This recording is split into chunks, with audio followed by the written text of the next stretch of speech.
Yes, sudah. Ya, Selamat siang. kita mulai 40 menit lagi ya Bu ya. Boleh, boleh. Terima kasih. Silakan.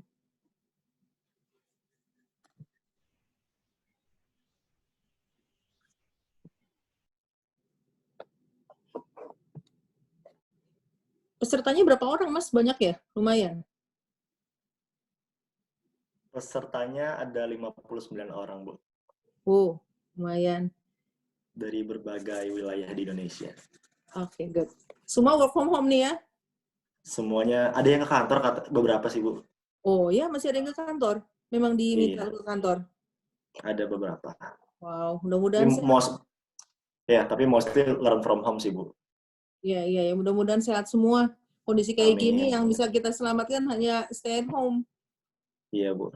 Ya, Semoga sehat juga Ibu. amin, amin, amin.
Halo.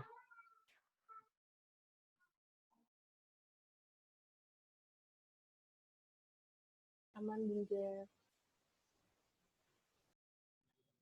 Selamat siang semua. Ya, Bu. Yes, halo. Ya, ini sebetulnya yang diminta kemarin oleh Mas Danu adalah strategi pariwisata untuk isu global ya. Tapi saya persempit di pembahasan khusus untuk pemasaran pariwisata. Mudah-mudahan masih tetap bisa relate sama kebutuhan teman-teman ya. Baik Ibu, mohon maaf. Saya dengan Cita, Ibu. Hari ini saya bertugas sebagai moderator. Mohon izin waktu Ibu nanti sampai dengan 1,5 jam hingga pukul 3 ya Bu. Nah, Ya, itu nanti sesinya akan kami bagi. Jika Ibu berkenan nanti di 1 jam pertama Ibu presentasi dan 30 menit terakhir Ibu kita ada tanya jawab. Boleh. Monggo silakan, Mbak. Iya. Saya ikut aja, saya nurut aja dalangnya, Mbak. Iya, baik. Untuk ini Bu, biasanya teman-teman itu akan mengajukan pertanyaan melalui chatting. Nanti akan kami bacakan ya, saya bacakan untuk singkatnya. Sehingga nanti Ibu akan bisa menjawab untuk waktu yang kami sediakan. Terlebih Bu, ini ada beberapa dari materi yang kami dapat, itu ada beberapa tahap.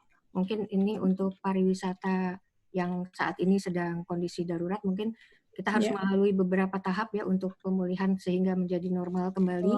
Nah, mungkin nanti teman-teman akan banyak memberikan pertanyaan buat Ibu. Ya, monggo, silakan Bu, untuk waktunya kami persilakan. Ya, saya dibantu oleh teman saya Sigit. Git, boleh tolong presentasinya di-on-kan? Oke. Saya mulai aja, mohon izin, Mbak. Bisa ya, Mbak ya? Langsung. Oke, Assalamualaikum warahmatullahi wabarakatuh. Selamat siang teman-teman semua. Waalaikumsalam. Ya, terima kasih sudah hadir di sesi ini. Mudah-mudahan kita semua dalam keadaan terus sehat, karena peran kita juga sangat penting untuk bisa menjaga supaya COVID-19 ini segera berlalu. Oke.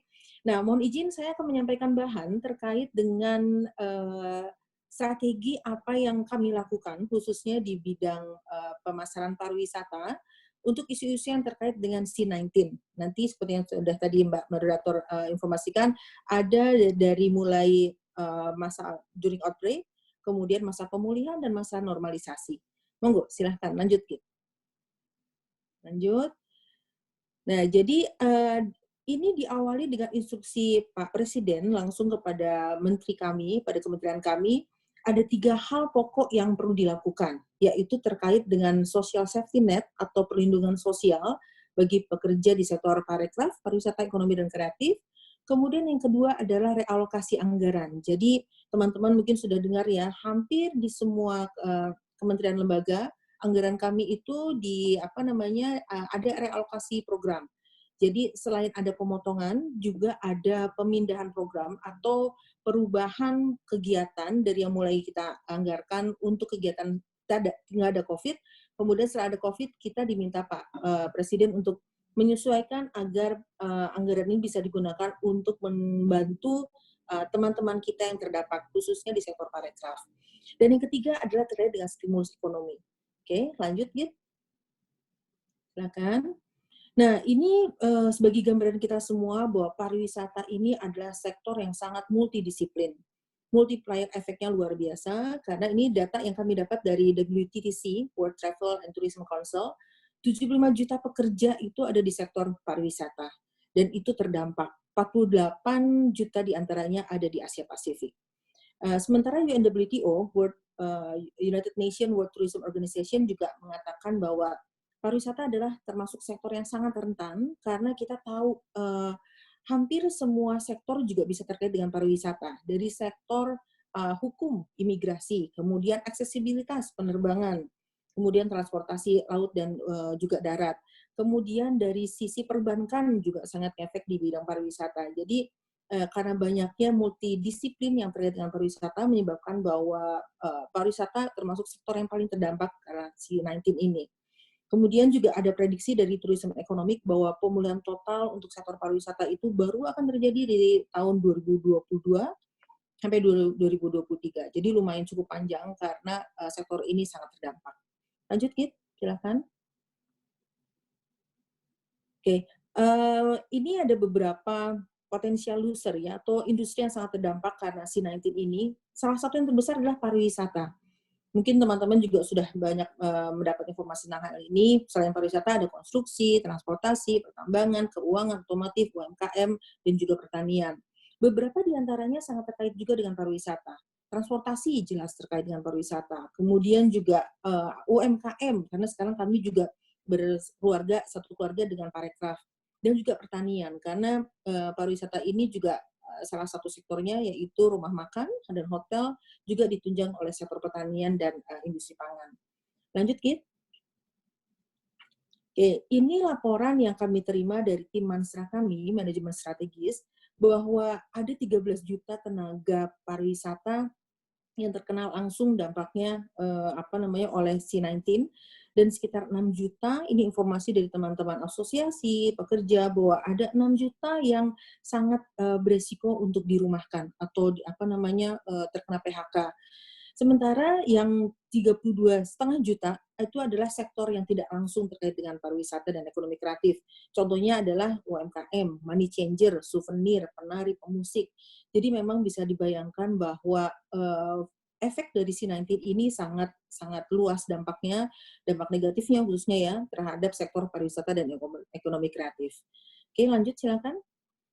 Nah, ini kami mendapat laporan dari PHRI dan teman-teman asosiasi bahwa ada hotel dan akomodasi per April, itu awal April aja sudah ada 1.500 hotel yang tutup. Dan di Bali, biasanya occupancy rate itu kalau hotel bisa bertahan di angka 60 atau 40%. Dia akan bisa bertahan. Saat ini kondisinya sudah sangat buruk, angkanya mencapai 0-8% saja occupancy rate-nya. Jadi memang ini kondisinya sangat lumayan parah. Kemudian banyak mall dan retail yang juga tutup. Ini juga kami dapatkan datanya khusus untuk yang di Jabodetabek. 80% mall tersebut tutup karena efek C19 ini dan efek jaga jarak dan stay at home. Kemudian destinasi pariwisata juga apa boleh buat harus ditutup untuk sementara waktu ini. Demikian juga restoran, rumah makan, dan juga banyak sekali event MICE mengalami banyak penundaan. Yang kami syukuri beberapa memang banyak pembatalan, tapi kemudian kami juga mendapat informasi dari teman-teman asosiasi bahwa banyak beberapa pelaku event MICE mereka menunda, dan ini berita yang lumayan bagus ya, menjadi harapan buat kami juga bahwa masih ada yang berkenan untuk menunda instead of membatalkan acaranya. Jadi ini juga event MICE ini juga sektor yang terdampak karena C-19 ini. Oke, lanjut Git. Nah, ini kami banyak mendapatkan referensi dari UNWTO, kemudian juga kami banyak ngobrol dengan teman-teman pelaku, tidak hanya di dalam negeri, tapi juga di luar negeri, karena kami punya yang namanya VITO, Visit Indonesia Tourism Officers. Mereka adalah INR-nya kami, mereka membantu kami, jadi mereka itu perwakilan-perwakilan, orang yang ditunjuk untuk bisa membuka networking dengan para pelaku di pasar, dan kami mendapat informasi bahwa nantinya ke depannya itu akan ada new normal untuk pariwisata. Yang bisa digambarkan adalah seperti ini. Untuk atraksi atau untuk objek-objek wisata yang dulunya orang suka ke tempat keramaian dan suka datang dalam bentuk grup, ke depannya itu mereka akan memilih atraksi yang tidak banyak dikunjungi orang karena mereka akan sangat mengedepankan faktor physical distancing. Kemudian airlines dan airport. Biasanya orang tidak keberatan untuk transit, tapi nanti ke depannya orang akan prefer untuk terbang direct, dan mereka juga kurang mau mendapatkan transitan yang sangat panjang. Jadi mereka pengennya cepat langsung tiba di tujuan. Kemudian produk preference juga sama. Biasanya orang akan cenderung ke tempat-tempat yang ramai, tapi nanti mereka akan lebih memilih kegiatan yang outdoor, kesehatan, kemudian juga self-driving ini menjadi sangat menarik, dan juga private tour yang dulunya belum pernah dikembangkan, jarang dikembangkan di Indonesia, tapi ternyata sekarang akan menjadi pilihan untuk wisatawan memilih lebih berkendaraan sendiri atau private tour dengan keluarga. Dari sektor akomodasi pun yang dulu orang sangat sensitif terhadap harga dan memilih untuk tidak keberatan tinggal di budget hotel yang cukup ramai dikunjungi orang juga, kedepannya mereka akan lebih memilih villa dan resort karena sanitasi dan keamanan menjadi faktor yang penting untuk mereka. Dan juga hygiene labeling. Nah, ini juga luar biasa karena dulu-dulu belum pernah kita perhatikan dengan baik. Kedepannya ini menjadi suatu hal yang sangat diperlukan karena ini menjadi jaminan untuk keselamatan dan kesehatan para wisatawan. Nanti akan saya ceritakan bahwa kami di salah satu program kami memfasilitasi tenaga medis di hotel-hotel. Nah, kami sudah bekerja sama dengan beberapa hotel, dan hotel ini harus comply dengan SOP dari Kemenkes, antara lain adalah dengan adanya higienitas di perhotelan. Oke, lanjut Kit. Nah, ini ada beberapa tahap yang tadi saya jelaskan bahwa ada tanggap darurat, yaitu hingga prediksi kami adalah sampai bulan Juni, mudah-mudahan lebih pendek lagi. Kemudian tahap recovery bulan Juli dan Desember, dan terakhir adalah tahap normalisasi, yaitu mulai Januari, diperkirakan mulai Januari 2021. Mudah-mudahan bisa lebih cepat. Oke, kita jelaskan satu-satu untuk tanggap darurat. Monggo silakan, Git. Tanggap daruratnya atau during outbreak. Nah, ini ada beberapa hal yang sudah kami lakukan, yaitu kami menyediakan fasilitasi untuk tenaga medis. Yang diutamakan adalah tenaga medis yang berasal dari rumah sakit rujukan, yaitu yang kemarin sudah kami kerjasamakan dengan RSCM, RSPAD, kemudian ada Sulianti Suroso, dan Rumah Sakit Persahabatan, Fatmawati. Tujuannya adalah, utamanya buat kami adalah kami membantu para pelaku pariwisata, khususnya hotelier, untuk bisa tetap hidup. Karena saat sekarang occupancy rate-nya sangat rendah, dan kami mencoba membantu mereka dengan memfasilitasi tenaga medis ini untuk bisa dirumahkan di beberapa hotel. Hal ini kami lakukan tidak hanya untuk membantu si tim perhotelan, tapi juga untuk tim medis, karena menyedihkan sekali ya, teman-teman mungkin pernah mendengar banyak yang sudah ditolak untuk tinggal di kos-kosannya, kemudian juga bahkan mereka ada beberapa ditolak untuk tinggal di mana, di kompleksnya. Nah, hal-hal ini yang kemudian membuat kami berpikir bahwa dengan membantu tenaga medis ini, kami juga membantu tenaga perhotelan agar supaya tetap hidup. Jadi bisnisnya tetap running. Beberapa hotel yang sudah kami kerjasamakan ada di Jakarta, dan kami juga akan mulai melaksanakan beberapa di hotel di Jawa Tengah dan juga Bali. Oke. Selain itu juga kami memberi pemberian sembako kepada para pelaku parekraf. Kami pertama kali melakukan ini di Bali, yaitu betul-betul memberikan dalam bentuk sembako. Nah, ini kami kemarin juga sempat berdiskusi dengan Dirjen Anggaran, DJA Kementerian Keuangan. Kami menyampaikan bahwa hal ini berbeda dan tidak beririsan dengan yang dilakukan oleh Kementerian Sosial.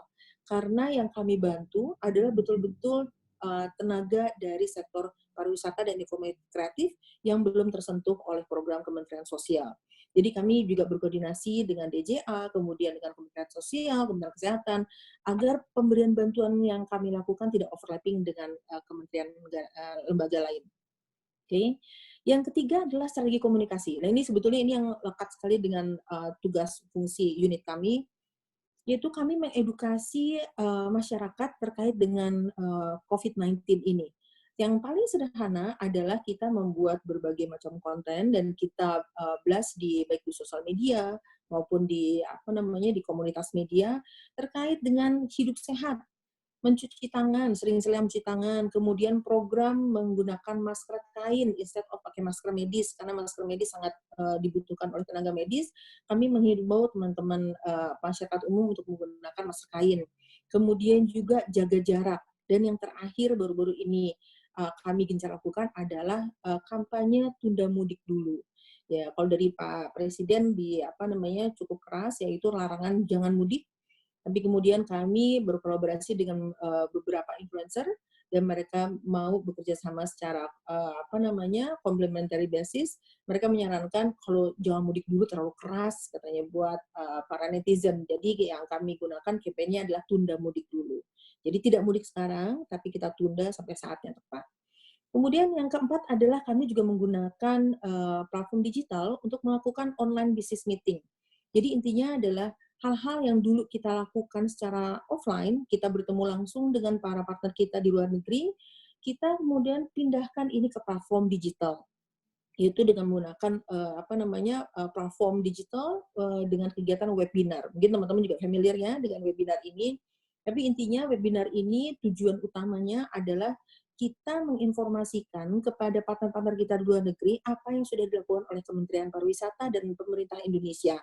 Jadi kita terus menginformasikan karena ada hal yang baru yang kami pelajari bahwa wisatawan yang akan datang ke suatu destinasi akan lebih memilih suatu destinasi di mana pemerintahnya cepat tanggap terhadap apapun yang terkait dengan C-19. Nah, hal ini yang juga kita perlu informasikan kepada partner-partner kita di luar negeri bahwa pemerintah kita cukup tanggap dari mulai BNPB, kemudian Kementerian Kesehatan, Kominfo, termasuk juga Kementerian Pariwisata. Kita infokan apa yang sudah dilakukan oleh pemerintah terhadap penanggulangan C-19 ini untuk mengembalikan kepercayaan pasar. Nah, kami juga tujuannya reconnect dengan teman-teman di pasar. Meskipun saat ini himbauan dari UNWTO adalah tidak boleh traveling dulu, tapi minimal kami tetap menjaga kontak dengan mereka, sehingga nanti ketika fase pemulihan, mereka sudah siap dan tetap tahu tentang perkembangan destinasi Indonesia. Nah, yang terakhir ini adalah program Beli Kreatif Lokal. Intinya adalah untuk membantu UMKM di Indonesia. Jadi kami membuat suatu platform. Platform ini nanti saya jelaskan di bawah. Platform ini intinya adalah untuk membantu para pelaku ekraf supaya bisnisnya tetap jalan. Dan jadi kita sebagai masyarakat Indonesia membeli produk-produk dari dalam negeri. Oke, lanjut silakan. Ini yang tadi sudah saya jelaskan bahwa kami membantu sampai saat ini sekitar 2.000 nakes tenaga kesehatan, dan kami juga memanfaatkan sekitar 1.200-an saat ini, sudah hampir mencapai 1.200 kamar di berbagai hotel. Ini adalah data yang ada di Jakarta. Kami belum mendapat lagi update di beberapa kota lain yang juga melakukan hal yang sama. Tidak hanya hotel yang kami siapkan, tapi juga laundry, karena kami yakin mereka juga capek ya, tenaga medis ini capek, mereka pengennya datang ke hotel dan istirahat, jadi kami fasilitasikan untuk laundry. Kemudian makannya full board, jadi tidak hanya breakfast saja, tapi juga makan malam dan makan siang dan makan malam, dan juga transportasi dari rumah sakit ke hotel. Karena itu jarak antara rumah sakit dan hotel menjadi sangat penting. Kami mengusahakan sedekat mungkin antara hotel yang kami siapkan dengan rumah sakit, tempat lokasinya tenaga medis bekerja. Oke, disinfektan juga merupakan program yang kami lakukan karena kami melihat bahwa ini adalah untuk kepentingan semua, tidak hanya untuk kepentingan tim medis, tapi juga kepentingan untuk si pegawai hotelnya sendiri. Oke, lanjut, silakan. Nah, ini pemberian sembako yang tadi saya sudah jelaskan juga kita berikan kepada tenaga parekraf yang terdampak, khususnya yang terkena PHK, karena kami juga memiliki data dari Pemda, kemudian dari asosiasi, siapa-siapa saja yang memang perlu mendapatkan bantuan. Dan ini sudah berjalan di Bali. Kita akan terapkan juga di Yogyakarta. Oke, lanjut silakan. Untuk strategi komunikasi, nah ini yang tadi saya sudah jelaskan bahwa saat ini kita mengedukasi masyarakat Indonesia terkait 19, grand ininya, message-nya adalah bersama jaga Indonesia. Dan bersama jaga Indonesia ini turunannya banyak sekali. Bersama jaga ekonomi Indonesia, bersama jaga kreativitas Indonesia, bersama jaga destinasi pariwisata Indonesia. Tapi pada intinya adalah kita yang berkewajiban untuk menjaga negara kita sendiri. Jadi campaign besarnya adalah bersama jaga Indonesia. Dan kami juga melakukan yang tadi saya sudah sampaikan adalah campaign tunda mudik dulu, menghimbau bahwa orang-orang tidak boleh mudik dulu untuk saat ini. Nah, kami juga menyadari bahwa orang itu sudah mulai bosan ya di rumah. Kita sudah hampir 6 minggu nih, 6 mau jalan 7 mungkin ya, bekerja di rumah. Dan kami juga mendapat laporan bahwa orang di rumah juga banyak yang stres. Makanya salah satu tugas kami adalah kami menginspirasi dengan konten-konten atau info-info agar mereka bisa kreatif di rumah dan tidak merasa bosan. Makanya kami membuat campaign namanya Kreatif dari Rumah dan Jelajah dari Rumah. Jadi jelajah dari rumah itu seperti virtual tour, memberi kesempatan mereka untuk tetap bisa jalan-jalan tanpa meninggalkan rumah mereka sendiri.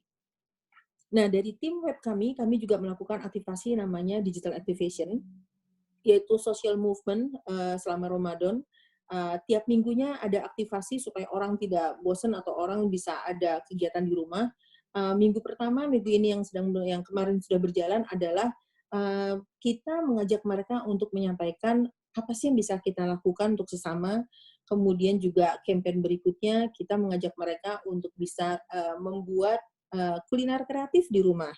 Kemudian minggu depan kita akan mencoba membuat campaign bagaimana cara kreatif untuk bisa tetap menjalin silaturahmi dalam kondisi jaga jarak. Nah, ide-ide dari masyarakat ini yang kami tampung dan kami melihat bahwa banyak respon-respon positif yang mereka juga sampaikan dan mereka share kepada kita semua. Dan campaign yang terakhir adalah membuat kriya atau hantaran kreatif yang bisa kita sampaikan kepada keluarga saat COVID-nya. Kemudian juga tentunya yang terakhir adalah beli kreatif lokal. Kita tetap mendorong kita semua, masyarakat umum, untuk membeli kreatif lokal karena intinya tidak hanya membeli barang, tapi lebih utama lagi adalah membantu teman-teman kita agar tidak kehilangan pekerjaan. Oke, lanjut, silahkan.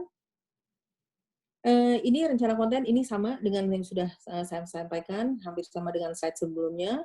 Lanjut, Git, silahkan. Ini contoh-contoh saja teman-teman, apa konten-konten yang sudah kami posting di on media kami. Nah, ini sebagai informasi saja teman-teman, setelah akhir tahun lalu kami berkeluarga kembali bersama antara pariwisata dan ekonomi kreatif, menyebabkan DIPA kami tertahan karena ada anggaran, ada program yang memang harus disatukan antara Kementerian Pariwisata dan Badan Ekonomi Kreatif. Dan sampai sekarang dilalahnya karena C-19, DIPA kami sampai sekarang masih ketahan, jadi belum bisa berjalan.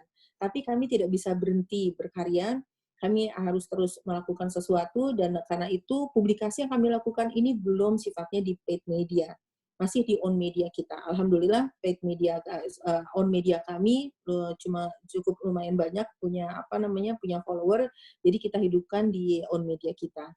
Oke, lanjut. Kalau yang tadi adalah konten-konten untuk dalam negeri, kalau yang ini adalah konten untuk luar negeri. Kami inline-kan konsep promosi kami dengan yang sudah dipandu oleh atau sesuai dengan panduan dari UNWTO, yaitu Stay at Home Travel Tomorrow. Jadi himbauannya adalah saat ini lebih baik jangan kemana-mana dulu, nanti ketika saat yang tepat kita bisa jalan lagi, karena itu tagline-nya adalah Travel Tomorrow. Dan ini terus kami lakukan lewat on media kami, lewat Kementerian Luar Negeri, kemudian lewat VITO, Visit Indonesia Tourism Officers di 22 negara, 22 kota di luar negeri, untuk bisa tetap menginspirasi market di luar negeri tentang pariwisata Indonesia. Oke, dan kita juga memberikan update info tentang COVID-19.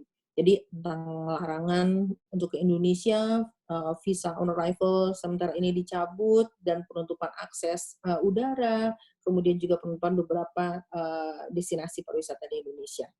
Oke, lanjut. Silakan, Git.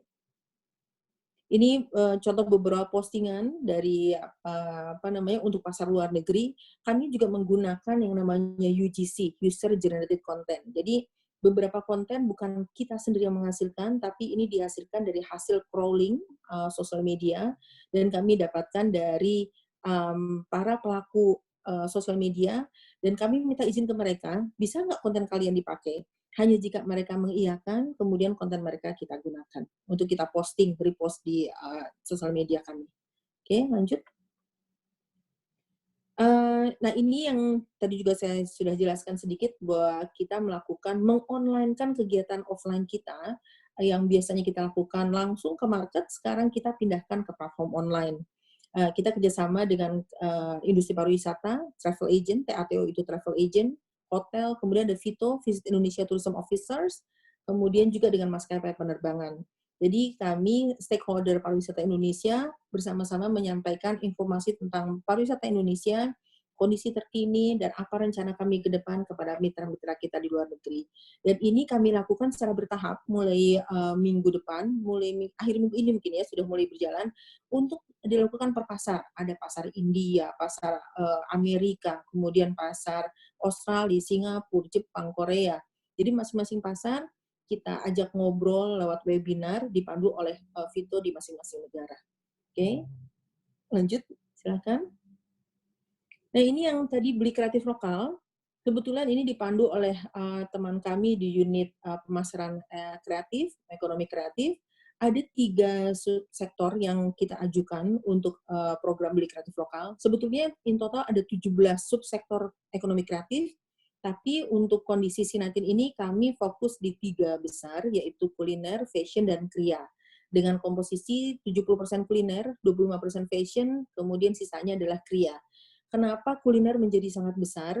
Karena ini adalah kebutuhan sehari-hari dan juga berdasarkan dari data teman kami di pemasaran ekonomi kreatif, kuliner ini adalah yang paling banyak demand-nya.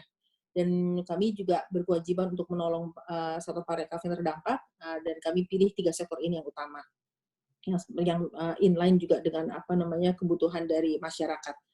Oke, lanjut. Konsepnya adalah seperti ini, bahwa kita akan mengkurasi, kita mengajak para pelaku parekraf di 3 sektor tadi, di sektor kuliner, fashion, dan kria, untuk bergabung di program beli kreatif lokal.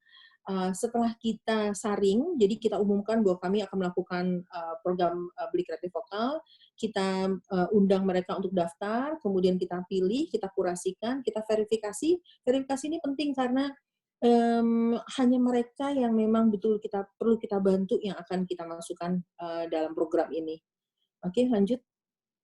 Tujuannya supaya tepat sasaran ya bantuan kami. Nah, ini langkah-langkahnya kita identifikasikan, kemudian kita kurasikan produk-produknya dan para pelakunya, kemudian kita siapkan untuk platform beli kreatif lokal ini. Kami lakukan promosinya dan kami juga melakukan pendampingan buat mereka, tapi mereka bisa melakukan penjualan. Jadi betul-betul fokusnya dari A to Z, dari mulai kita memilih, mengkurasi, mendampingi sampai akhirnya penjualan. Oke, lanjut, silakan. Nah, untuk yang beli kreatif lokal ini kami kerjasama dengan berbagai macam pihak, termasuk juga dengan delivery services seperti Gojek, Grab, Bluebird, Tokopedia, Shopee, dan Bukalapak.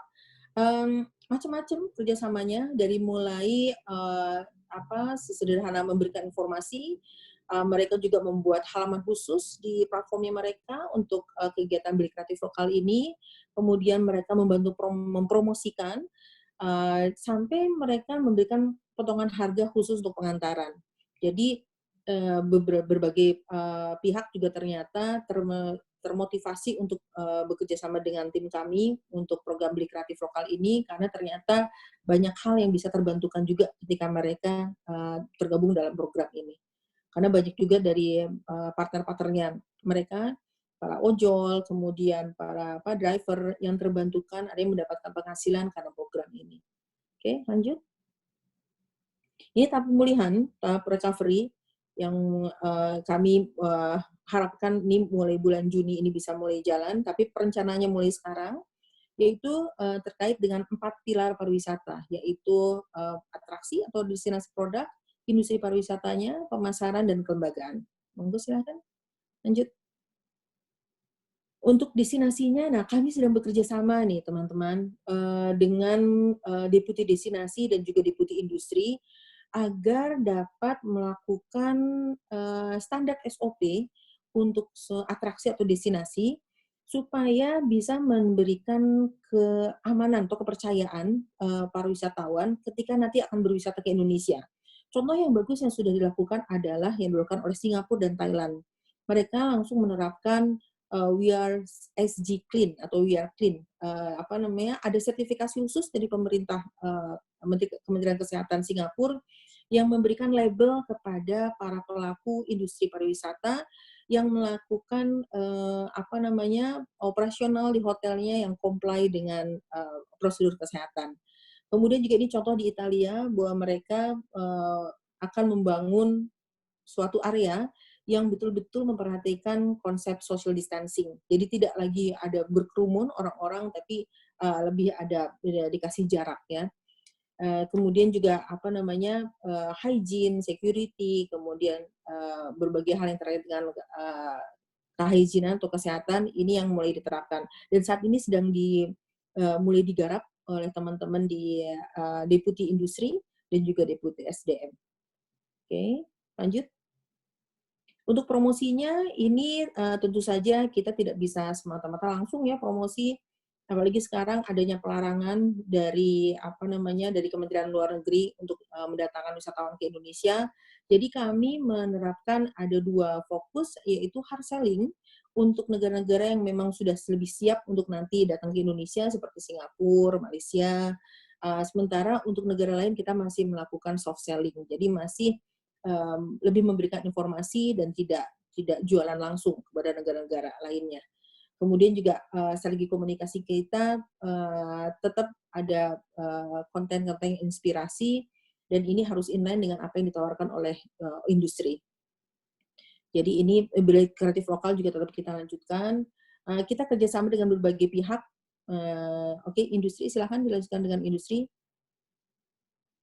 Nah ini dengan industri pariwisata kita memberikan pelatihan supaya comply dengan apapun yang sudah terkait dengan C19 sekarang.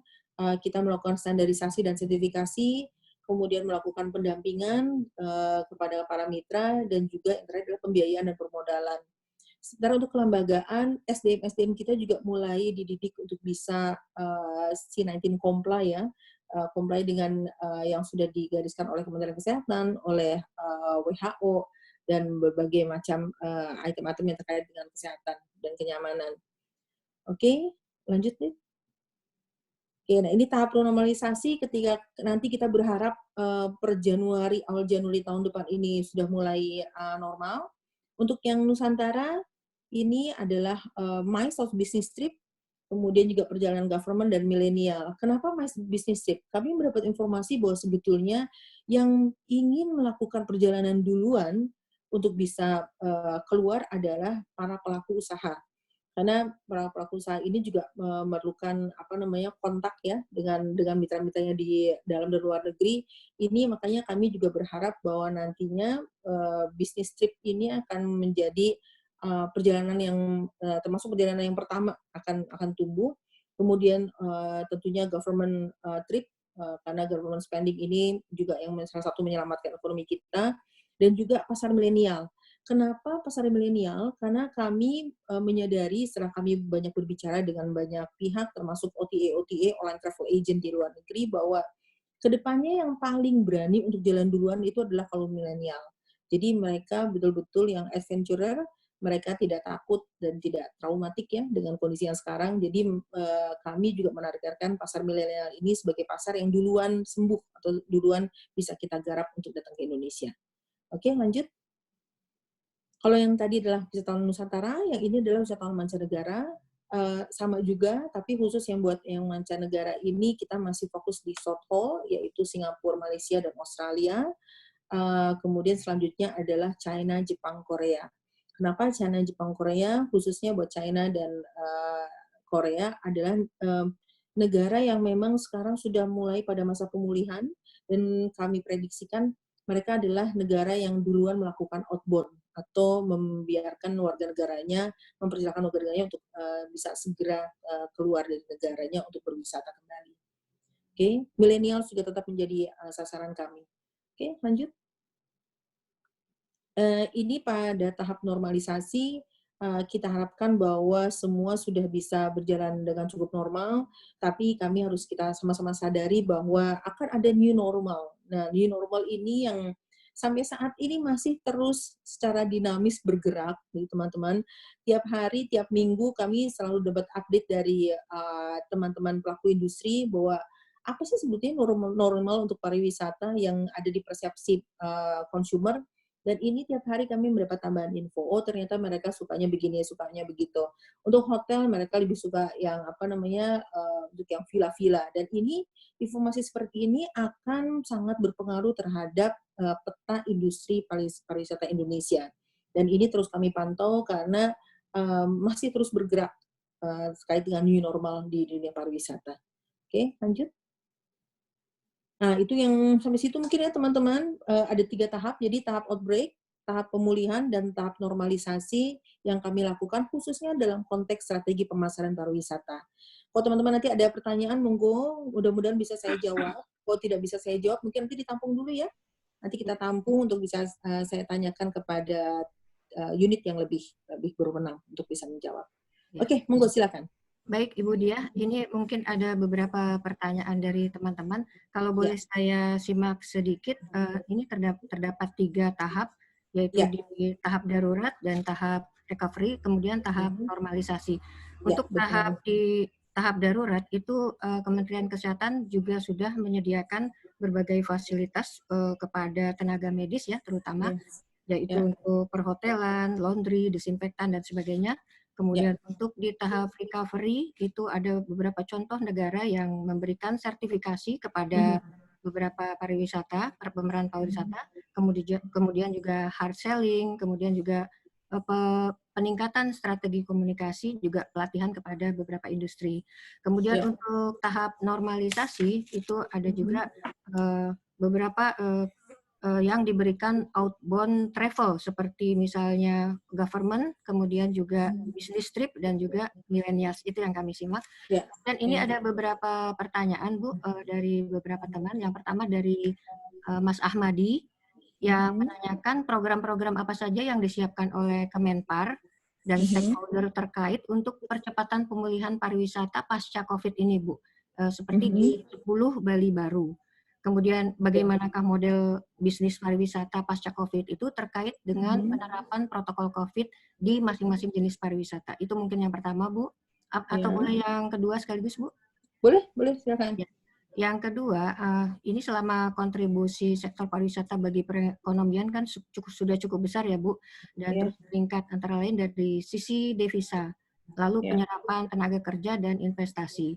Apakah ada perhitungan dampak COVID terhadap kontribusi di sektor pariwisata pada perekonomian Indonesia pada tahun ini, Bu?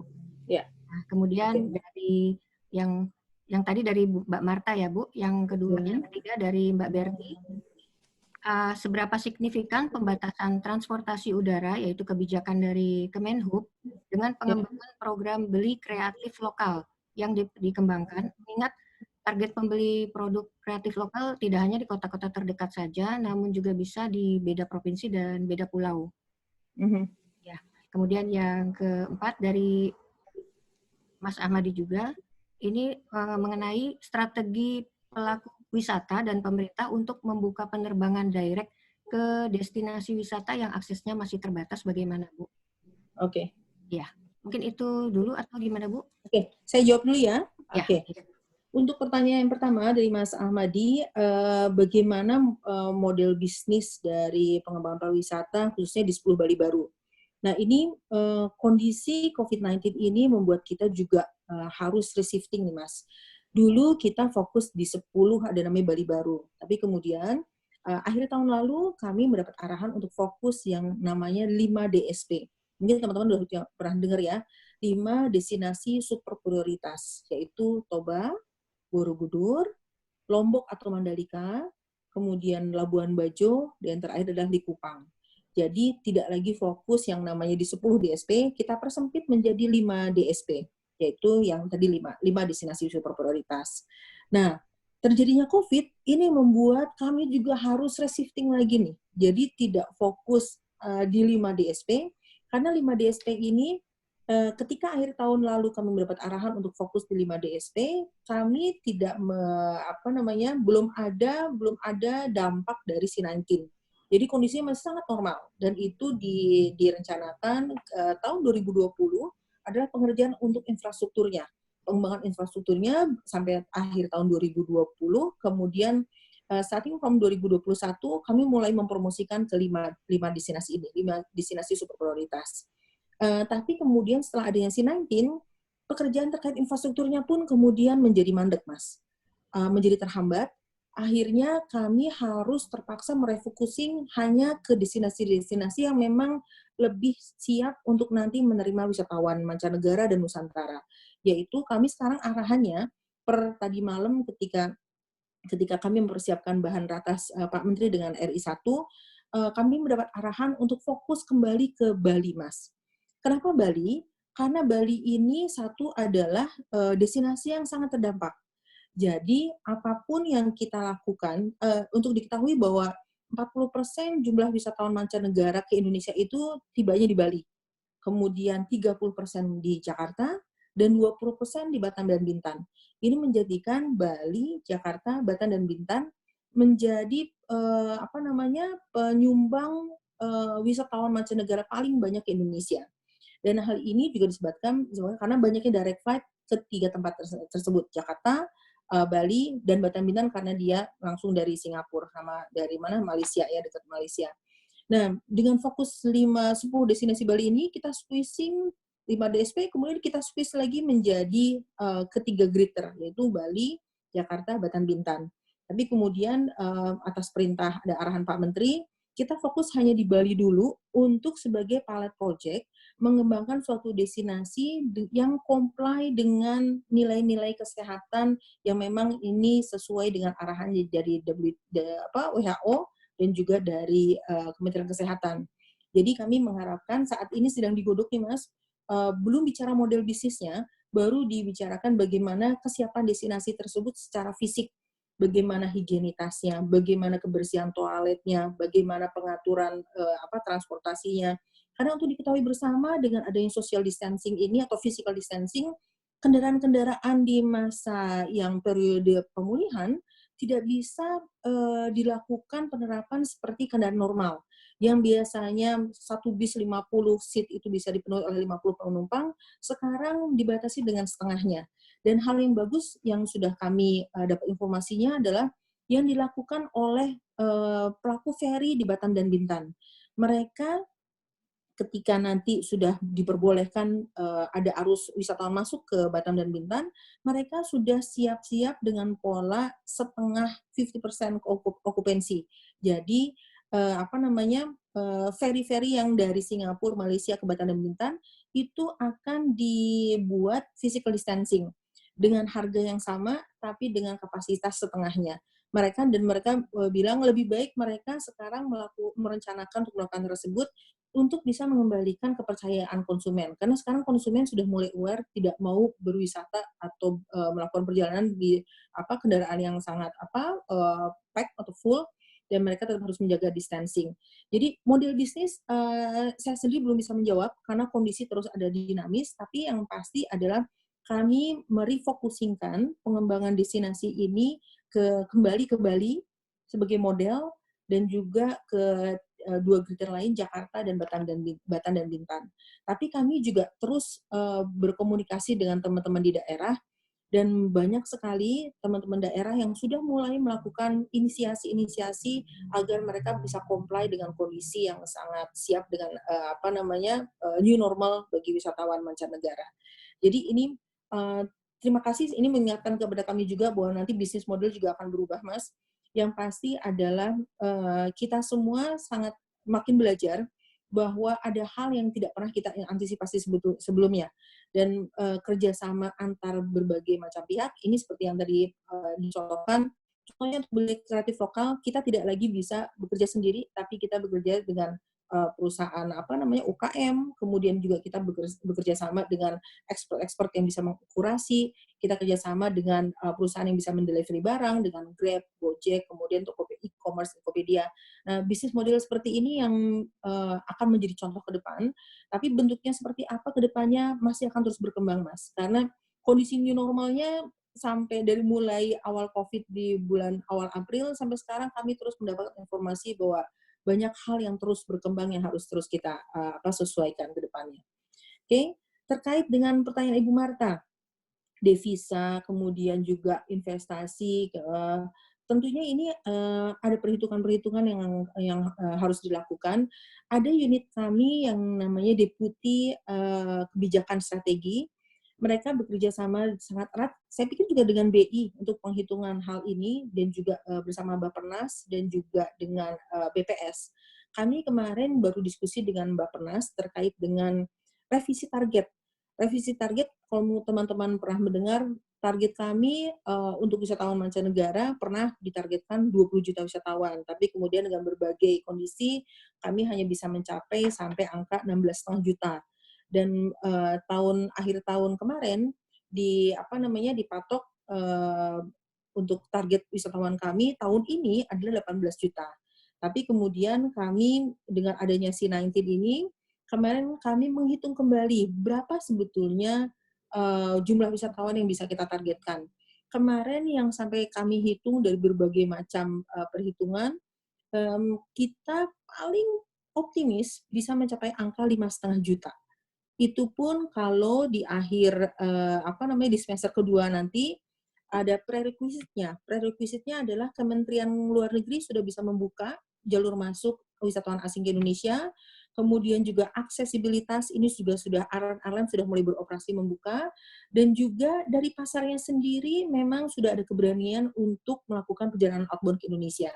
Karena tetap saja, Mas, ada berbagai macam faktor, antara lain ada travel ban dari negara-negara pasar kami. Seperti Australia. Australia ini betul-betul melakukan travel ban kepada warga negaranya untuk berwisata ke Indonesia. Nah, hal-hal ini yang di luar otoritas kami, yang banyak mempengaruhi ke faktor nanti pencapaian target pasar wisatawan internasional ke Indonesia. Jadi kalau misalnya pertanyaannya, apakah nanti akan dihitung? Pastinya akan dihitung, tapi beberapa perhitungannya ini masih terus berjalan. Karena kondisinya sampai saat ini belum menunjukkan kondisi yang recover ya, masih tahap outbreak.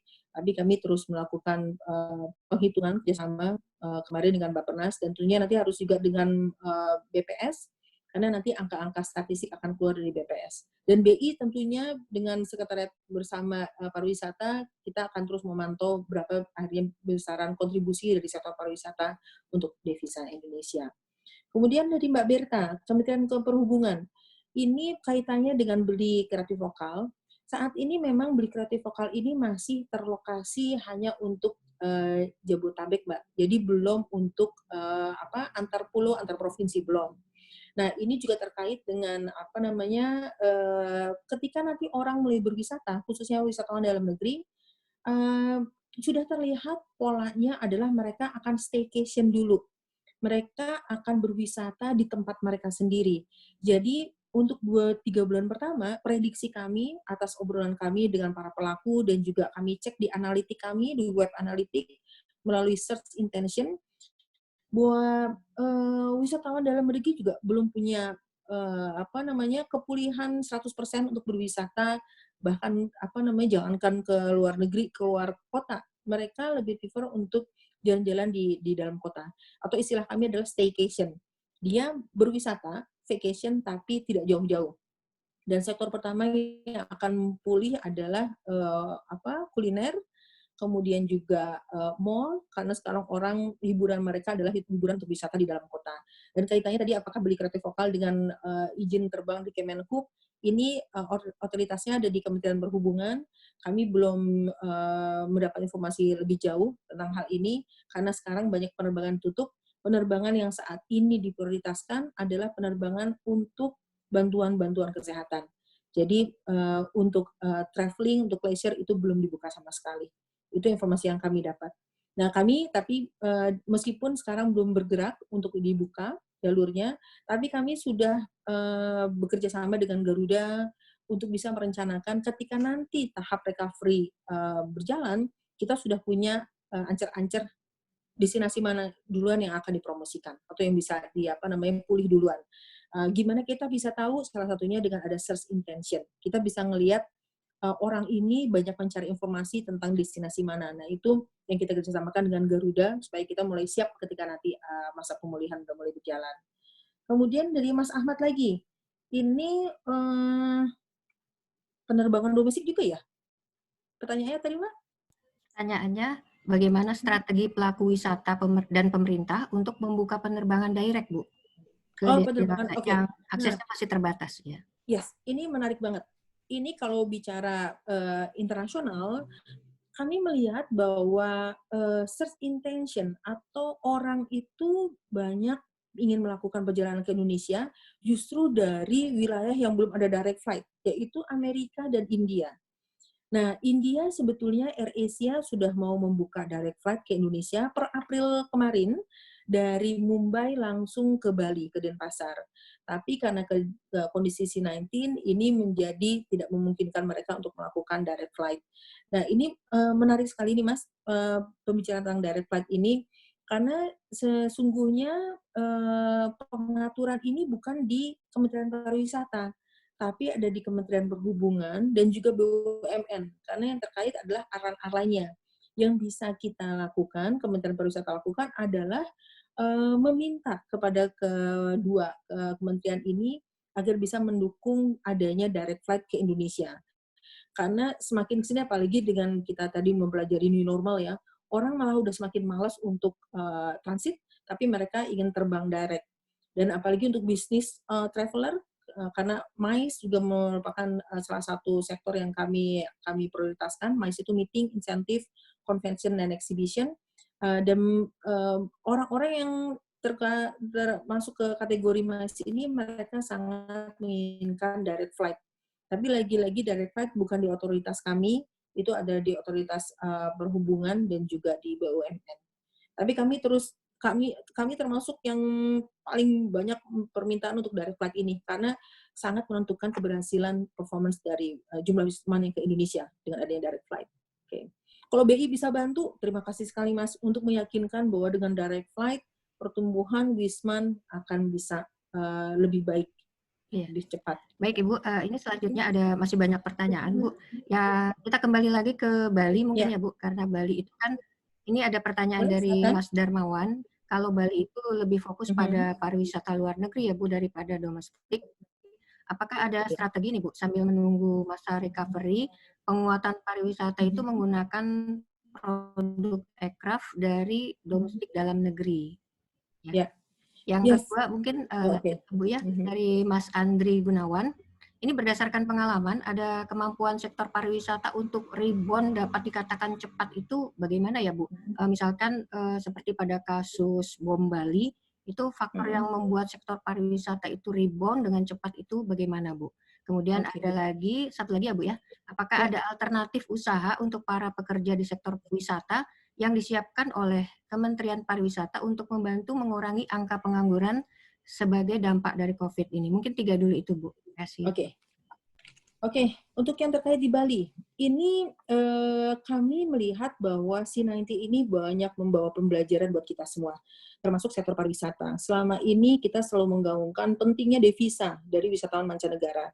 Tapi kemudian kami juga belajar dari berbagai kasus yang sudah terjadi terdahulu bahwa ketika krisis ekonomi tahun 98, kemudian terjadinya bom Bali, akhirnya siapa yang bisa membantu perekonomian Indonesia? Menjadi backbone itu adalah ternyata wisatawan Indonesia sendiri. Jadi ini kembali meyakinkan ke kami bahwa bahwa sesungguhnya backbone keuangan Indonesia khususnya dari sektor pariwisata adalah di Wisnus, Wisatawan Nusantara. Sayangnya saja pengukuran Wisnus ini belum pernah ada pengukuran yang baku. Jadi yang dilakukan oleh BPS terkait dengan penghitungan jumlah wisatawan ini juga berdasarkan asumsi. Karena buat kami, buat kita semua, relatif sulit untuk mengontrol berapa banyak sih sebetulnya bukan devisa ya, penghasilan bagi negara, pendapatan negara yang diperoleh dari domestik dalam negeri. Karena untuk mengukur pergerakannya pun tidak mudah. Ada salah satu cara yang bisa lumayan valid, cukup valid untuk mengukur berapa besar pergerakan wisatawan Nusantara di Indonesia adalah dengan metode yang disebut MPD. Mobile Positioning Data, dan ini sudah pernah kami gunakan, juga digunakan oleh Bappenas.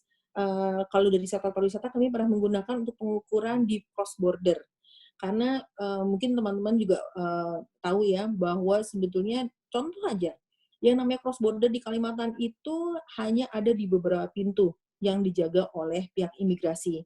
Tapi kemudian pada kenyataannya ada 200 sekian pintu imigrasi, pintu masuk keluar masuk dari Malaysia ke Indonesia yang tidak pernah dihitung. Nah, dengan mobile positioning data ini, platform digital, kita bisa men-track sebetulnya berapa banyak orang orang asing keluar masuk ke Indonesia. Dan itu adalah salah satu model trackernya. Jadi untuk yang tadi konteksnya adalah bagaimana kita bisa membantu pelaku aircraft.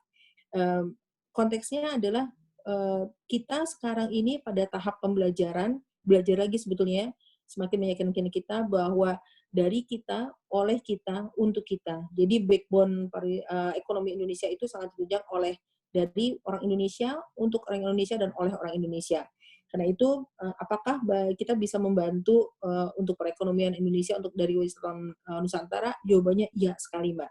Karena untuk semester kedua nanti, ketika wisatawan mancanegara belum dimungkinkan untuk masuk ke Indonesia, kami fokusnya adalah di wisatawan dalam negeri.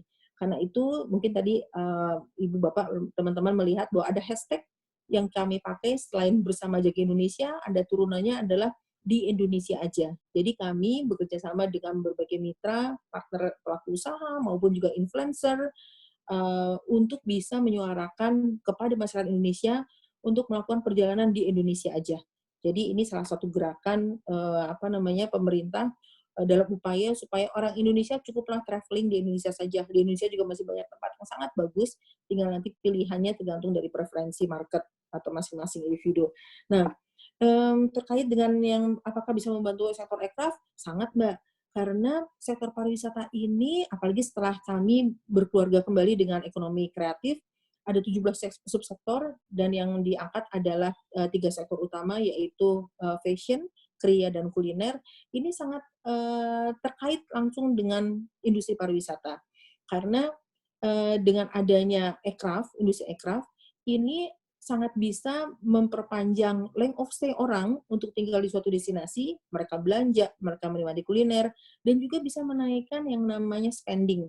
Jadi kalau misalnya kita ngelihat devisa itu kan sebenarnya pengalian dari berapa jumlah wisatawan masuk ke Indonesia atau berapa jumlah wisatawan yang ada di suatu destinasi dikali length of stay dikali dengan spending. Nah, length of stay dan spending ini sangat bisa terbantu ketika industri aircraft bisa terbangun dengan baik karena ini akan memperpanjang orang untuk tinggal di suatu destinasi dan mempertinggi pengeluaran mereka di suatu destinasi, which is yang akan menolong perekonomian di destinasi tersebut. Jadi ini sangat terkait, Mas, dan kami menyadari bahwa ini C19 ini hikmahnya banyak, pembelajaran buat kita semua bahwa pariwisata Indonesia itu memang harus bertumpu kepada wisatawan dalam negeri. Oke? Terus kemudian Mas Andi ya, bagaimana strategi rebound? Nah, ini memang menjadi bahasan kami juga. Kami melihat bahwa Indonesia ini memang destinasi negara yang kuat ya. Apapun cobaan yang terjadi, akhirnya kita akan rebound. Khususnya dari sisi pariwisata, kami melihat pola-pola selalu adanya pola rebound di mana di sektor pariwisata. Ketika terjadi bom Bali, kemudian juga ada gempa bumi, gunung meletus, rebound-nya lumayan besar, dan rebound ini ternyata sangat ditunjang oleh wisatawan dalam negeri atau domestik. Jadi bagaimana strategi rebound? Nah, salah satu strategi rebound yang kita lakukan ini sebetulnya hampir sama menjawab pertanyaan dengan pertanyaan ketiga. Kita sekarang mulai melakukan banyak sekali revitalisasi destinasi melalui pelatihan-pelatihan, Mbak. Apalagi ini terkait dengan arahan dari Pak Presiden supaya kita melakukan social safety net, realokasi anggaran untuk padat karya, dan stimulus ekonomi. Ketiga pilar ini membuat kami semua semakin harus cepat berpikir dan bertindak untuk membantu pelaku-pelaku ekraf. Dan ini membuat proses rebound ini diharapkan akan lebih cepat dilaksanakan. Itu. Kalau lebih rincinya sebetulnya ini pertanyaannya lebih tepat untuk ditanyakan ke teman-teman di Deputi Industri ya. Kalau misalkan teman-teman nanti ada pertanyaan lebih spesifik, saya akan nanti teruskan ke teman-teman di Deputi Industri yang menangani pembenahan industri untuk di sektor pariwisata dan ekonomi kreatif. Terima kasih, Bu. Ya, sama-sama, Mas. Yang tadi belum, Bu, satu lagi yang para pekerja sektor pariwisata yang disiapkan oleh Kementerian Pariwisata, seperti pengangguran itu, apakah ada disediakan? Salah satu program padat karya kami yang kami lakukan adalah kami memberikan pelatihan kepada mereka. Ada 2 skema. Yang satu skema adalah memberi manfaat langsung kepada mereka. Contohnya adalah yang paling simpel, kepada para guide dan para guide ini kan mereka bisa dikategorikan sebagai konten kreator, Mbak. Jadi mereka ini kita kasih rencananya ya, ini baru dalam konsep kami, kita akan berikan mereka training singkat bagaimana mereka bisa membuat suatu konten, baik itu narasi, foto, video, yang bisa kita tawarkan kepada masyarakat internasional atau kepada masyarakat dalam negeri. Nah, konten-konten yang terpilih ini akan kami beli. Tapi tentu saja setelah kita kurasi sesuai dengan angle dan kualitas yang memang kita butuhkan. Jadi ini salah satu cara kami untuk bisa tetap memberi penghasilan kepada mereka untuk konten kreator. Contoh yang lain adalah kepada UMKM terkait dengan kriya dan fashion, yaitu masker, Mbak, masker kain. Kami ada program yang namanya program masker kain. Di sini kami mempekerjakan ribuan UKM yang dikoordinir oleh tim deputi, kami nyebutnya tim deputi D7 atau tim ekonomi kreatif. Mereka memilih sekian ribu kalau nggak salah ya, para pekerja di sektor fashion atau tukang-tukang jahit ya, untuk bisa memproduksi yang namanya masker kain. Nah, masker kain ini setelah kita training, kita beli maskernya, kita berikan kepada para pekerja hotel. Jadi manfaatnya itu berulang, sangat menjadi siklus. Kita memberikan mereka kesempatan untuk bisa bekerja, kita beli hasilnya, dan hasilnya kita berikan kepada tenaga perhotelan. Karena tenaga perhotelan ini juga orang-orang yang sangat rentan, Mbak, khususnya yang memang mereka tenaga yang menangani tenaga medis. Mereka harus terus pakai masker, tapi mereka juga termasuk kategori yang tidak diperbolehkan untuk menggunakan masker medis karena sangat terbatas untuk tenaga medis. Makanya si masker-masker tersebut kita bagikan kepada tenaga perhotelan. Nah, hal yang lain adalah yang disebut dengan UKM siap saji. Ada istilahnya, makanan siap saji. Jadi intinya, mungkin teman-teman pernah dengar ya, banyak sekali telur yang membusuk, susu yang kemudian hancur, tomat yang kemudian tidak terbeli. Karena tutupnya restoran-restoran dan hotel-hotel yang biasanya menjadi pemasok dari si hasil perkebunan dan peternakan ini. Nah, ini oleh teman-teman di Deputi Industri, kita akan mengajarkan mereka untuk bagaimana membuat makanan siap saji yang lumayan agak tahan lama. Contohnya, tempe kering, Mustafa tuh kalau misalnya kita mau lebaranan, kemudian juga tempe kering, bagaimana mengolah makanan yang awet dari telur, kemudian pengolahan susu. Nah, si barang-barang ini juga kemudian kami tampung untuk kami bagikan kepada mereka yang membutuhkan.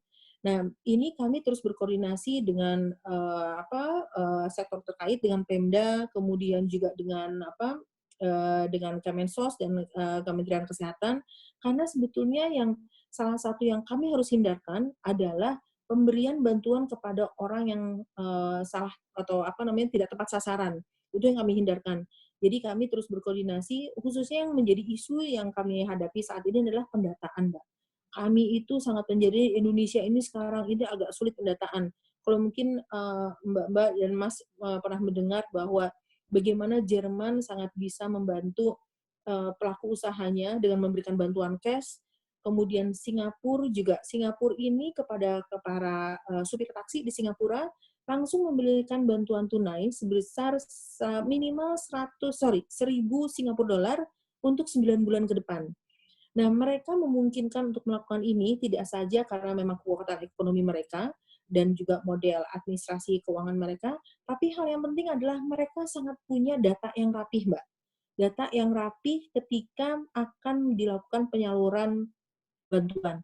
Nah, ini yang kita agak kewalahan karena data dari kementerian kami 2-3 minggu yang lalu Pak Menteri menghadiri ratas dengan Pak Presiden, diinformasikan oleh Kementerian Tenaga Kerja bahwa sektor pariwisata yang terdata tenaga parekrafnya yang harus dibantu itu 1,6 juta orang.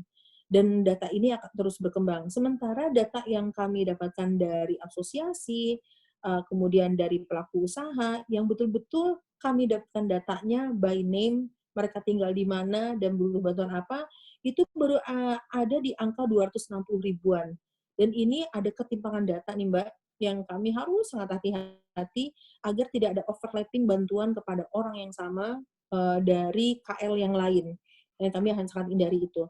Tapi berbagai upaya terus kami upayakan, yaitu contohnya bagaimana cara kita untuk bisa membantu pelaku ekonomi kreatif, yaitu dengan cara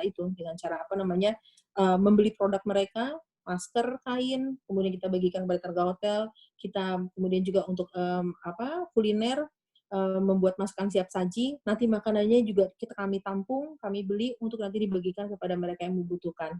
Dan beberapa hal yang terus ide-ide ini terus bergulir. Kami juga dibantu oleh teman-teman milenial, Pak Menteri sangat concern dengan ide-ide teman-teman milenial, dan mereka diminta untuk come up dengan idea terkait dengan padat karya, karena kami yakin bahwa ide-ide dari bawah itu justru yang lebih kreatif. Tinggal kami harus menyelaraskan bagaimana secara administrasi kegiatan tersebut bisa dipertanggungjawabkan, gitu. Karena intinya dari auditor dan juga dari Kementerian Keuangan, apa yang kami lakukan harus sesuai dengan tusi kami. Jadi tusi dan tugas fungsi kami adalah fokus pada pekerja pariwisata dan ekonomi kreatif.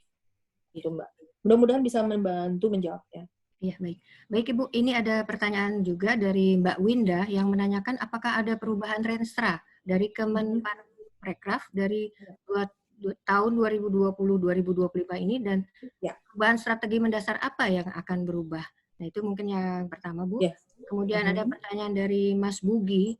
Ini dampak COVID kan berdampak luas ya, Bu, tidak hanya ke sektor pariwisata saja, tapi juga ada sektor turunan lainnya. Dalam konteks safety net, bagaimana pemerintah membantu atau mendukung sektor turunan tersebut agar tetap survive ya, Bu? Nah, yang ketiga, pertanyaan dari Mas Sofyan. Strategi yang digunakan terkait dengan dampak COVID ini terkait dengan konten yang di media sosial itu kan dan bersifat offline, apakah ada metode pengukuran efektivitas, Bu? Pengukuran konten tersebut kan mengingat tidak semua WNI memiliki media sosial. Jadi apakah dengan menggunakan langkah kebijakan offline saja telah akan dilakukan oleh Kemenpar?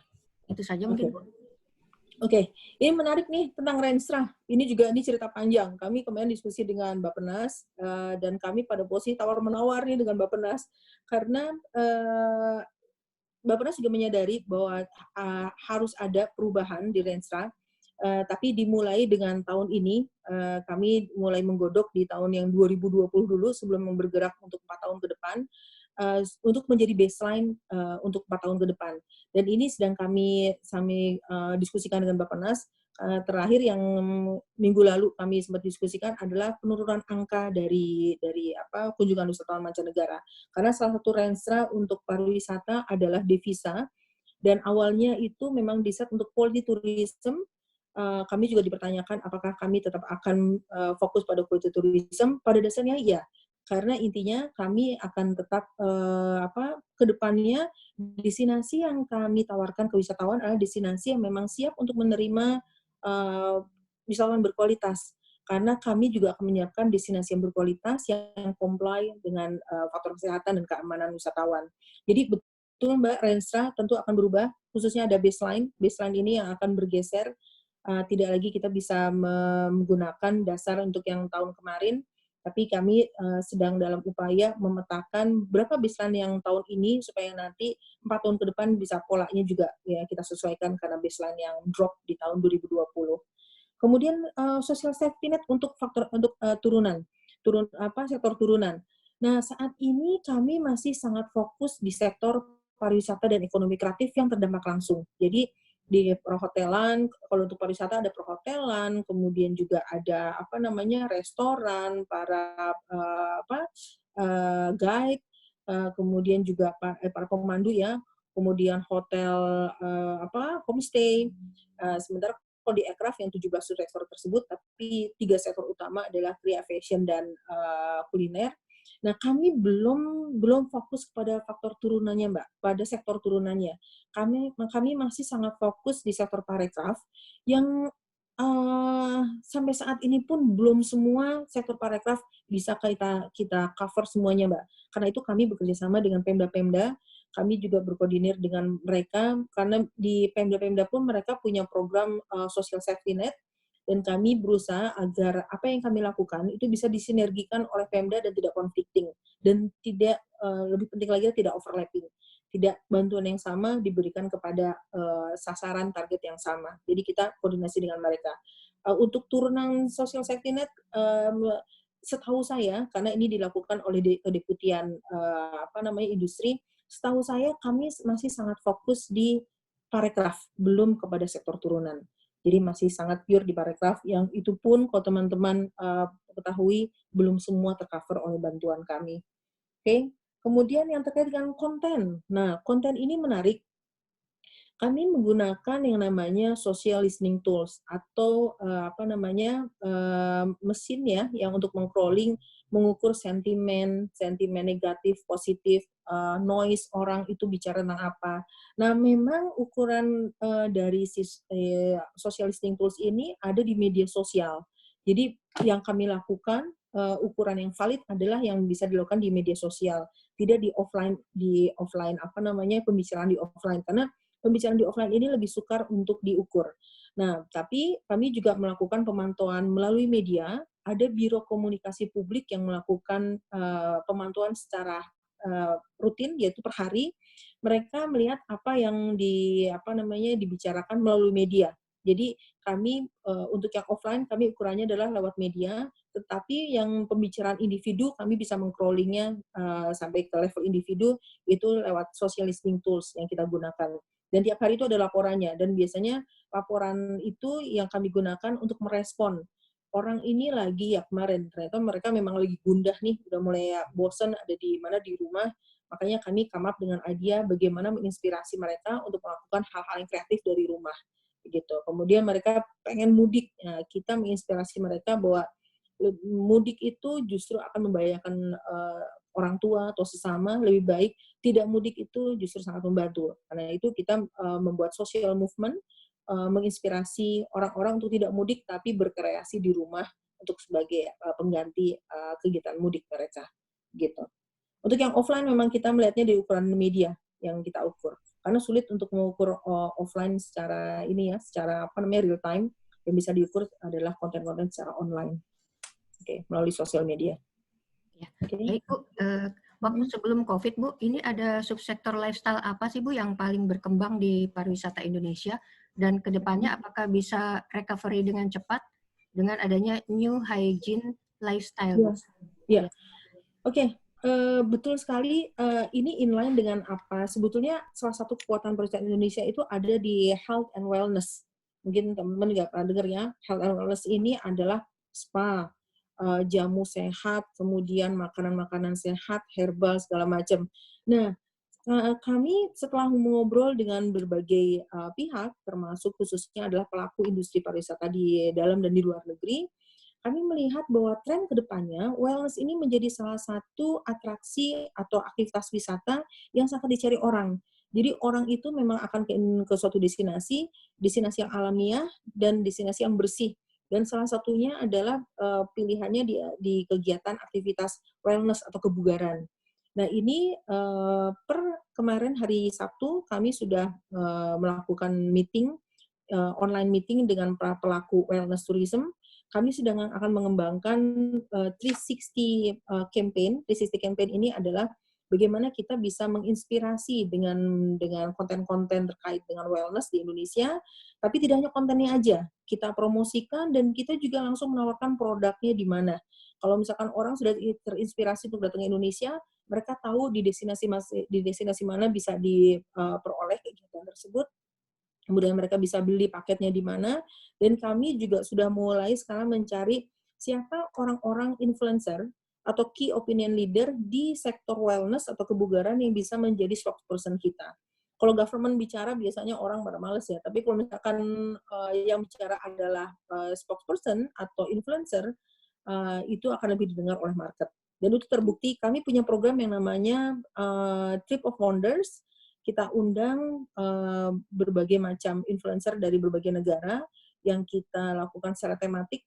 Ada influencer yang khusus buat lifestyle, wellness, kemudian influencer yang khusus diving, influencer yang sangat suka dengan kuliner.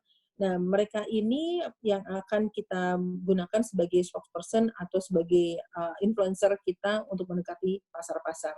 Nah ini wellness tourism, betul Mbak, terima kasih sudah mengingatkan bahwa kami baru saja hari Sabtu kemarin kita ngobrol dengan komunitas, dan ternyata banyak hal yang ternyata kita sendiri karena nggak tahu loh Mbak. Begitu kita melihat dari datanya mereka, yang namanya dari Sumatera sampai Irian pun sebetulnya banyak sekali tanaman, herbal drink, dan apapun yang terkait kebugaran yang bisa kita jual. Hanya saja kita belum bisa memarketkan dalam bentuk yang siap jual gitu. Ya, baik.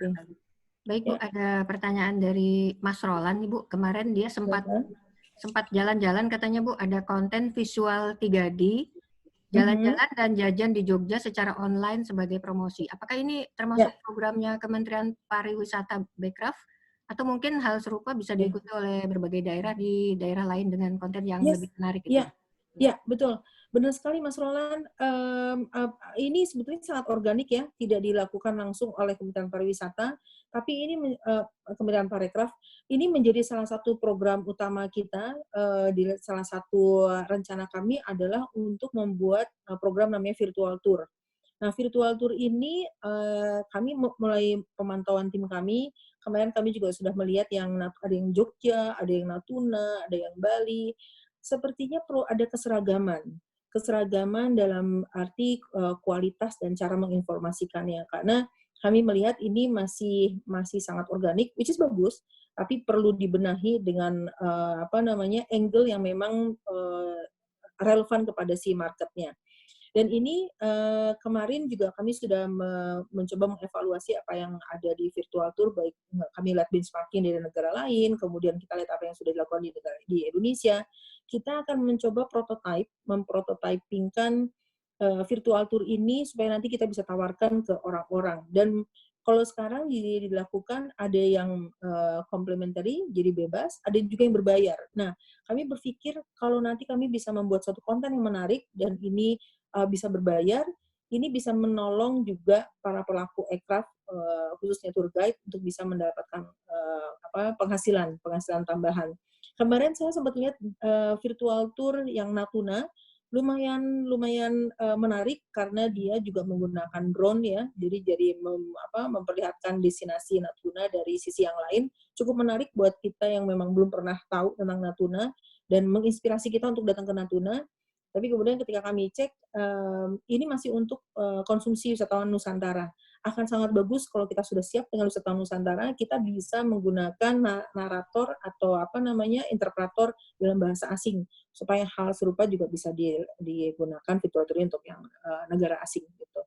Kalau Mbak ngelihat di tempat kami di Indonesia Do Travel juga kami sudah ada virtual tour 360 ya, 3D gitu, 360 yang bisa dinikmati, belum untuk semua destinasi, tapi sudah mulai ada sekitar 8 destinasi yang bisa dinikmati oleh teman-teman lewat virtual tour di Indonesia Do Travel. Coba cari masuk ke website Indonesia Do Travel, nanti lihat dari 360 aset atau 360 virtual tour, teman-teman bisa ngelihat di sana. Baik Ibu, selanjutnya juga ada pertanyaan dari Mbak Yusi. Ini mempersiapkan pelaku pariwisata dengan perubahan paradigma, Bu, yang tadi masuk ke new normal. Apakah ada program khusus yang akan dilakukan dan bentuknya seperti apa? Kemudian dari pertanyaan dari Mbak Fajar, terkait dengan begitu banyaknya sektor dan tenaga kerja pariwisata yang terdampak, baik langsung maupun pendukung, dan ekspektasi kondisi baru mulai pulih kan awal 2021 ya Bu. Seberapa jauh anggaran dari Departemen Pariwisata mampu menopang program selama outbreak, termasuk pemberian bantuan langsung kepada industri berdampak. Mungkin itu Bu. Oke. Untuk yang kondisi new normal ini, seperti yang sudah saya jelaskan tadi, kondisinya masih sangat bergerak. Kita belum bisa memetakan secara pasti apa sih new normal, karena new normal ini bergerak dan masing-masing pasar punya kondisi new normal sendiri tergantung dari persepsi pasarnya. Dan ada deputi khusus, deputi yaitu SDM dan kelembagaan deputi SDM kelembagaan dan juga deputi destinasi yang ditugaskan oleh Pak Menteri untuk bagaimana menerjemahkan new normalnya dari sektor pariwisata. Nah, sampai per kemarin new normal yang sudah kami tangkap adalah yang sudah dipaparkan di bahan saya. Jadi yang kami tangkap di new normal pariwisata adalah yang sudah kami paparkan, tapi kami yakin bahwa new normal ini bukan new normal yang akan menjadi new normal sesungguhnya di akhir tahun ini. Jadi kami terus harus memantau pergerakan persepsi masyarakat terkait dengan new normal. Dan ini kami juga banyak belajar dari pembelajaran negara-negara lain yang sudah duluan mengalami C19 ini, menghadapi C19. Kami melakukan pembelajaran dari mereka, sebenarnya apa sih yang mereka sudah lakukan untuk kondisi new normal ini. Tapi betul Mbak, bahwa deputi kelembagaan SDM dan juga deputi destinasi adalah deputi yang memang ditugasin Pak Menteri untuk bisa menyiapkan destinasi dan SDM untuk bisa menjawab tantangan kondisi new normal nanti, gitu. Dan tadi masalah recovery dan pemulihan tahun 2021, bagaimana kita bisa memanfaatkan anggaran. Kalau pembelajaran yang luar biasa juga buat kami setengah dari budget kita dipotong untuk dikembalikan ke negara, kemudian dari yang dipotong itu dipotong lagi di relokasi khusus untuk COVID. Jadi semakin kecil lah anggaran yang memang bisa kita gunakan untuk pengembangan pariwisata, baik itu untuk kelembagaannya, destinasinya, pengembangan industri, dan juga pemasarannya. Tapi satu hal yang kami pelajari dan saya yakini bahwa kondisi ini membawa pembelajaran yang luar biasa, bahwa kita tidak bisa rely on hanya dengan jumlah resources, uang yang kita punya. Resources ini masih kita bisa miliki dari networking, dari SDM yang kita punya, dari equipment yang kita juga sudah punya. Tapi yang saya ngelihat hal yang paling mendasar yang bisa membantu kita semua, khususnya di industri pariwisata yang kami pantau, modal utama selain uang tentunya adalah networking, Mbak. Jadi kami banyak ngobrol dengan mitra-mitra, seperti besok kami ngobrol dengan Garuda. Garuda tidak hanya Garuda, tapi Garuda dengan mitra-mitranya, dengan mitra bawahannya. Dan kita bisa ngobrol dengan mereka bahwa kami punya resource sekian, Garuda punya resource sekian, mitra-mitra yang lain juga punya resource sekian. Kita satukan, kita sinergikan menjadi program bersama yang akhirnya hasilnya lebih impactful daripada kita lakukan sendiri-sendiri. Jadi intinya adalah apakah dengan budget yang sama kita bisa melakukan sesuatu, yes, kita bisa melakukan sesuatu. Hasilnya seperti apa? Bisa jadi hasilnya belum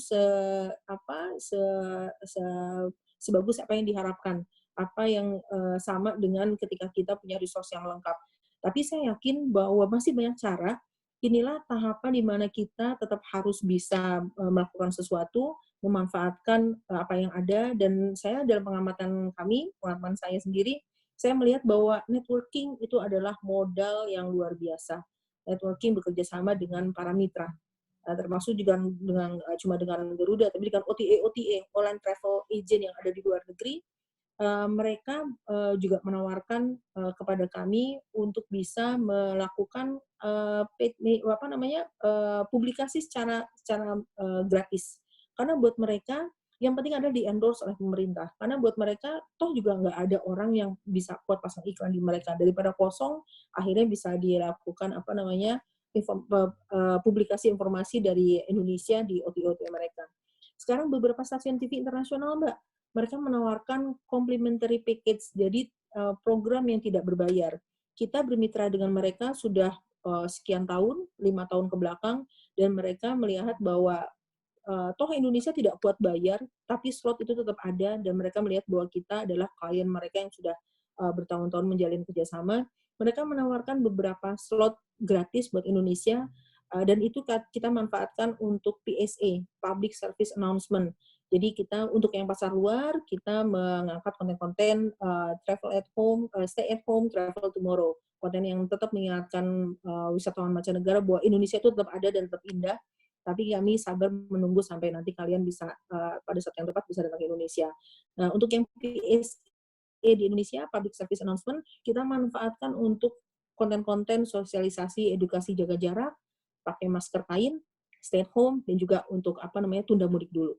Jadi kerjasama ini, yang kemitraan ini yang sangat membantu kami untuk bisa terus berjalan menjaga performance dengan budget yang sangat terbatas, gitu. Ya, baik Bu. Satu pertanyaan dari Mas Jeffrey, Bu. Ini bagaimana strategi dari Kemenparekraf dalam menghindari stigmatisasi turis dari negara atau ras tertentu, Bu? Dan mungkin ada tadi ini dari Mas Jeffrey, Bu. Strategi Kemenparekraf dalam menghindari stigmatisasi turis dari negara atau ras tertentu. Kita tidak pernah membatasi ras tertentu ya. Nah, intinya ini ini sebenarnya mungkin relevan dan bisa jadi out of topic, tapi mungkin relevan dengan pertanyaannya Mas Jeffrey. Kami pernah mendapat pertanyaan dari EU terkait dengan apakah Indonesia melarang LGBT untuk datang ke Indonesia. Nah, kami merespon dengan cara bahwa pada intinya kami menyambut baik semua wisatawan yang datang ke Indonesia. Tapi ada certain regulation, certain value, khususnya cultural value yang tetap harus dihormati oleh wisatawan mancanegara. Jadi kalau misalkan ditanya apakah kita mengendorse LGBT, no. Apakah kita melarang? Kita tidak bisa menghindari mereka untuk datang ke Indonesia. Tapi yang kita sampaikan adalah kami punya set of value, certain value yang kami harapkan juga dihargai oleh wisatawan mancanegara. Dan hal ini contohnya tidak terkait dengan LGBT ya, terkait juga dengan value-value di mana di Indonesia, di Bali khususnya, mungkin teman-teman pernah dengar berita viral ya, ada beberapa turis yang mereka melakukan kegiatan yang tidak sesuai etika di beberapa lokasi yang sangat sakral, lokasi yang dihormati di pura-pura, di candi-candi. Nah, itu yang kemudian juga akhirnya secara sosial mereka dihukum, mereka dipanggil oleh pemangku adat setempat, dan mereka akhirnya juga meminta maaf. Dan ya itu, kalau misalnya ditanya apakah ada istimewa untuk kita terhadap ras tertentu, tidak ada.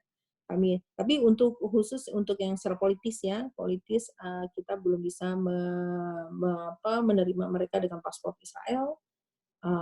Itu yang belum bisa kita terima secara kalau itu secara aturan untuk yang orang masuk.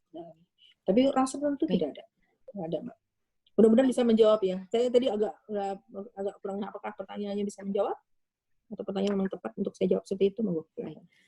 Mungkin ada beberapa pertanyaan lagi Bu, waktu kita tinggal 5 menit lagi. Apakah Oh, masih boleh. mungkin ya Bu ya? Kenapa? Masih mungkin ada beberapa Boleh, silakan. pertanyaan lagi ya Bu ya. Bagaimana Bu Boleh. strategi Kemenparekraf mendorong penerbangan Bu, yang penerbangan langsung bagi 10 destinasi yang teratas di Indonesia? Mungkin itu Bu. Oke.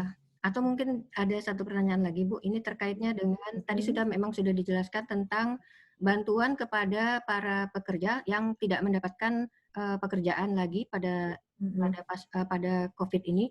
Tapi apakah ada bantuan jenis lain yang diberikan pemerintah kepada tenaga kerja di sektor ini Bu, pariwisata khususnya? Mungkin itu Bu. Oke. Yang untuk direct flight ini pertanyaannya direct flight-nya itu apakah antar Indonesia saja atau yang dari luar negeri? Kalau yang dari antar Indonesia itu memang kebijakannya ada di mana di BUMN dan Kemenhub, dan kami atas perintah dari RI1 kita sudah punya koordinasi di bawah Kemenpor Marves untuk berkoordinasi mengembangkan aksesibilitas tidak hanya udara tapi juga darat dan laut ke 5 DSP. 5 DSP itu Toba, Borobudur, Labuan Bajo, Lombok atau Mandalika, dan juga Likupang. Kelima tempat ini semua infrastruktur termasuk aksesibilitas sangat mendapat perhatian penting untuk bisa ditingkatkan, dan khususnya juga untuk penerbangan. Nah, itu buat yang antar Indonesia. Nah, yang terjadi untuk yang internasional, tentu Kementerian Pariwisata adalah kementerian yang sangat mengimpikan banyak sekali direct flight untuk Indonesia. Negara kita negara kepulauan. Malah ada joke kalau misalkan kita spend one day in one island in Indonesia, kita harus memerlukan 49 tahun, hampir 50 tahun untuk traveling around Indonesia karena negara kepulauan. Jadi sudah pasti Kementerian Pariwisata dan Kementerian sejak pemerintahan periode lalu, Pak Arief Yahya, beliau sering sekali melakukan roadshow ke airline, tidak hanya airline domestik, tapi juga international airline, untuk meminta mereka membuka direct flight ke destinasi-destinasi pariwisata di Indonesia. Jadi upaya itu memang sudah dilakukan oleh kementerian kami, even dari periode yang sebelumnya. Namun kemudian keputusan itu ada di Kementerian Perhubungan khususnya, karena ada kebijakan yang terkait dengan reciprocal, kemudian pembatasan slot penerbangan. Seperti di Bali itu sesungguhnya sudah penuh slot untuk landing dan take off. Jadi ada wacana untuk membuka bandara baru di Bali Barat, dan itu intinya adalah dari pariwisata, karena kami fokus pengembangan pariwisata ada 3, atraksi, aksesibilitas, dan amenities. Sebagus apapun atraksi, selengkap apapun amenitas yang tersedia di suatu destinasi, tanpa adanya aksesibilitas, ini akan lumpuh. Jadi kami termasuk mungkin menjadi kementerian yang paling mendorong adanya direct flight, karena buat kami percaya pengembangan pariwisata itu intinya ada 3 pilar, 3A itu tadi: atraksi, amenity, dan juga aksesibilitas. Jadi aksesibilitasnya menjadi faktor yang sangat penting, apalagi penerbangan, karena Indonesia dan negara kepulauan itu. Dan kemarin yang terakhir tentang bantuan buat yang pekerja yang kehilangan. Betul, bahwa kami sekarang fokusnya salah satu 3 pilar yang diminta Pak Presiden adalah safety net, padat karya, kemudian yang stimulus. Kami fokuskan ini kepada mereka yang memang kehilangan pekerjaan, tapi khusus di sektor parekraf. Karena khusus untuk sektor parekraf sendiri, ini kami belum selesai menangani secara khusus. Untuk sektor turunannya, ini yang PR-nya menjadi PR yang lebih besar, dan ini sebetulnya ranahnya lebih ke ranah Kementerian Tenaga Kerja, Kementerian Sosial, dan juga ada kementerian bagian di Kementerian Kesehatan dan Kementerian Dalam Negeri. Ini yang pembelajaran buat kita semua. Ini mudah-mudahan teman-teman Rising Stars di BI ini bisa membantu kita semua untuk bisa membenahi data, karena data ini yang kami pelajari, ini di Indonesia itu banyak sekali data, tapi kemudian kita tidak berbagi data, akhirnya kita tidak bisa memanfaatkan data dengan baik. Dan ini sangat terasa ketika salah satunya adalah kondisi COVID-19 ini. Andai saja kita punya data yang lebih terintegrasi, lebih lengkap, kita akan bisa memberikan bantuan lebih ke mereka yang tepat sasaran. Nah, ini yang kemudian agak ada takes time atau delaying di tempat kami, juga salah satunya adalah kami harus hati-hati memberikan bantuan data ini kepada betul-betul yang membutuhkan bantuan. Dan karena resource kami terbatas, saat ini kami fokus hanya kepada para pelaku di sektor parekraf. Itu fokus utama kami. Gitu. Baik Ibu, mungkin masih banyak sekitar 30 pertanyaan lagi Bu. Oke deh. Tapi Mau mungkin ini kalau Ibu berkenan nanti kami emailkan melalui BINS Bu. Boleh. Jadi Boleh, silakan, teman-teman, mohon maaf kepada teman-teman, mohon maaf ya karena waktu juga yang harus mengakhiri. Kemudian mungkin nanti kami sampaikan juga beberapa pertanyaan itu dan mungkin Ibu bisa menjawabnya melalui BINS juga ya Bu ya. Iya, oke. Baik. Kemarin saya kontaknya dengan Mas Danu ya, mungkin bisa lewat Mas Danu ya. Baik Ibu. Ya, oke. Baik Ibu, terima kasih atas pemaparannya. Sama-sama, teman-teman semua terima kasih, sehat-sehat semua ya. Salam sehat Ibu. Ya, tetap semangat, jaga